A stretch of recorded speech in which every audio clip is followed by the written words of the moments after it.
ప్రాచీన శాస్త్రీయ అత్యాధునిక వైద్య విధానాలను వినూత్నంగా ఒకే గొడుగు కింద అందుబాటులోకి తీసుకొచ్చింది మెడి9 ఇంటిగ్రేటెడ్ మెడికల్ సిస్టమ్. గరుడ పురాణం హిందూ మతంలో ఒక ముఖ్యమైన గ్రంథం. ఇది మరణం తర్వాత ఆత్మ ప్రయాణం, కర్మ పరిణామాలను వివరంగా వివరిస్తుంది. ఈ పురాణం కొన్ని విషయాలను ప్రస్తావిస్తుంది. వీటిని పాటించకపోతే చెడు పరిణామాలకు దారితీస్తుంది. వాటిలో ఒకటి మరణించిన వ్యక్తి వస్తువులను ఉపయోగించడం. మరణించిన వ్యక్తికి చెందిన కొన్ని వస్తువులు ఉపయోగించడం వల్ల పితృదోషం ఏర్పడుతుంది. దీని ప్రభావాలు అనేక తరాల పాటు ఉంటాయి. మరణించిన వ్యక్తి బట్టలు ధరించొద్దు.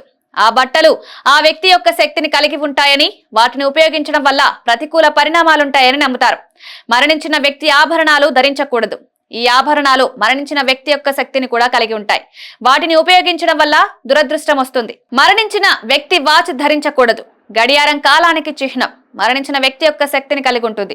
అందువల్ల అలాంటి గడియారాన్ని ఉపయోగించడం వల్ల జీవితంలో సమస్యలు తలెత్తుతాయి. మరణించిన వ్యక్తి బూట్లు, చనిపోయిన వ్యక్తి పాదాల దుమ్ము బూట్లలో ఉంటుందని, వాటిని వాడడం వల్ల వ్యాధి లేదా అనారోగ్యం కలుగుతుందని నమ్ముతారు. మరణించిన వ్యక్తి పాత్రలు కూడా ఉపయోగించకూడదు. ఈ పాత్రల్లో చనిపోయిన వ్యక్తి మిగిలిపోయిన ఆహారం ఉంటుందని, వాటిని ఉపయోగించడం వల్ల దురదృష్టం వస్తుందని నమ్ముతారు. వారి వస్తువులను ఉపయోగించడం వల్ల పితృదోషం ఏర్పడుతుంది. మరణించిన పూర్వీకులు అసంతృప్తి చెందుతారు. ఆ వ్యక్తి వారి ఆశీర్వాదాలను కోల్పోతాడు. దీనివల్ల అనేక సమస్యలు వస్తాయి.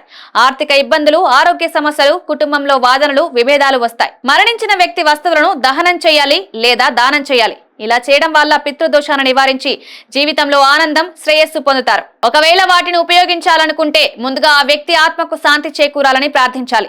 ఇది ఆత్మకు శాంతిని కలిగిస్తుంది, పితృదోష ప్రభావాన్ని తగ్గిస్తుంది. అవి ఉపయోగించే ముందు జ్యోతిష్య నిపుణుని సంప్రదించడం మంచిది.